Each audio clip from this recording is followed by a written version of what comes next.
what adjustments need to happen for the Milwaukee Bucks if they want to have a chance to actually turn this series around and even it up tonight? Yeah, absolutely, dude. So, I mean, first thing we take a look at is Giannis is doing what he's got to do. I mean, 34 points a game in these finals in his first 3 games, back-to-back 40-point double-doubles. I think he's the third player ever to do that, so definitely a rare feat, and you love to see it. I think you take a look at Chris Middleton. He's averaged 27 points a game after Game 2 in every series this playoffs, and you saw Game 3 wasn't a huge game for him, but Giannis came out again. You got to look at Drew Holiday also because people were saying, look, no excuses. Bucks are here. This is why we brought in Drew Holiday.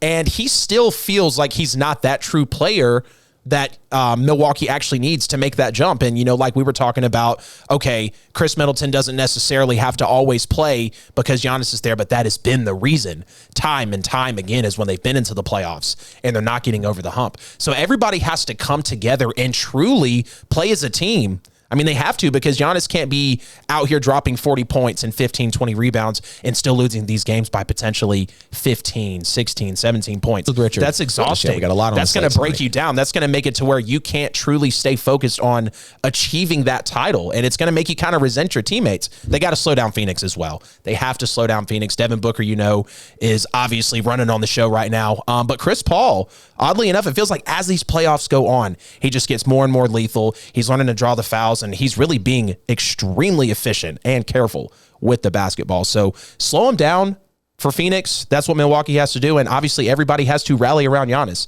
Giannis was coming off of, he potentially said, look, I thought I was going to be out for a year. This guy is dropping 34 points a game, 20, and then 2 back-to-back 40 games. So here we go with the Bucks, man. I think they even it up tonight. They're in Milwaukee, 8-1 in these playoffs. We'll see what happens. It's going to be a series. Huge game tonight because we'll see what happens. Definitely a huge game, but there's a lot that has to go into them actually slowing them down. I mean, for one, they actually need to continue to have the good fortune of the referees. Always got to have good calls. Having Aiden fouling, he had 5 fouls last game, and it showed big, especially for the offensive production for Phoenix. That was a major portion of the game. I know we really gave a lot of praise to Chris Paul, and a lot of people are like, hey, he drugged this team in. Yeah. Chris Paul's production has been tailoring off for the past 4 games. We go back to Game 7 in the Clippers series. He dropped 41 on them. Then he came out in Game 1. He dropped 32. Mm-hmm. Then in Game 2, he had 23. And in Game 3, he had 19. Every game, he's gotten a little worse on his offensive production, and we're blaming it all on Devin Booker. I think Devin Booker will have a big game tonight because, contrary to popular belief, the man only had 1 bad game. Right. They act realistically. like, he's disappearing. He had 27 in the first game and 31 in the second game. Right. Game 3 was bad. He only had 10 points. But he disappeared for 1 game, and Chris Paul didn't show up for that game either. He only had 19. Between the 2 of them, 29 points. I don't care how you, unless you're saying one of them had 28 and the other had 1, both of them didn't show up. Right. Game 3 just wasn't a good game for Phoenix, period. Correct. But I think Devin Booker has a big game. Chris Paul will do what he does. He's not going to drop another 40, but he doesn't need to. Right. If Chris Paul has his consistent 20 points, like what he usually gets, has lots of assists, if Devin Booker has a good game and DeAndre Ayton has a good game, then there is no reason why Phoenix shouldn't win this game. So, the Milwaukee Bucks have a very similar issue to what the Atlanta Hawks had, which what we talked about just a week ago. You got Giannis, like Trey. We're not comparing Trey to Giannis, but I'm saying the leader of the team, right, that's actually coming out and putting up numbers night in and night out. He does not have a consistent number 2 option to help. And Chris Middleton is not showing up. Right. Everyone is talking about Chris Middleton is the key. What has he done exactly? He had 29 points in the first game because Giannis was hindered and he only dropped 20. Right. But these 2 40-point games from Giannis, we got 29 more points collectively in games 2 and 3 from Chris Middleton. Yep.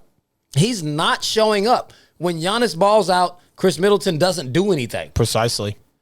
It's very unfortunate for this Bucks team because when he balls and Giannis doesn't, it's like, okay, where is this? Where is this? We have needed this from you for 3-4 seasons now. And they can't coexist. Exactly. And it makes you wonder, the Bucks could ship him out because the Bucks really wanted Bogdanovich before Atlanta picked him up. They really were looking to get him. You could see it now where I feel like Middleton is a player where someone would take a chance on him, so the Bucks could use that as collateral to make a run. But when you look at, when Middleton does actually decide to perform, when he scores 15 or more, the Bucks win 75% of the time. That's the crazy part when you look into the numbers.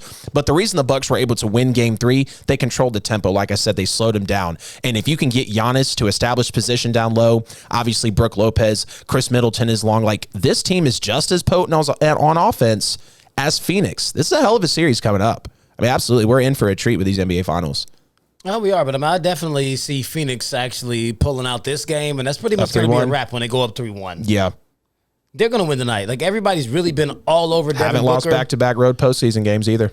Every Game 4, Devin Booker has played bad in Game 3 every series. In Game 4, he's come back with a monster performance. I don't think it'll be any different tonight, especially with all the heat that he's taken. Yeah. And everybody's giving all the credit to Chris Paul, which he has played well, but he does not deserve all of the credit.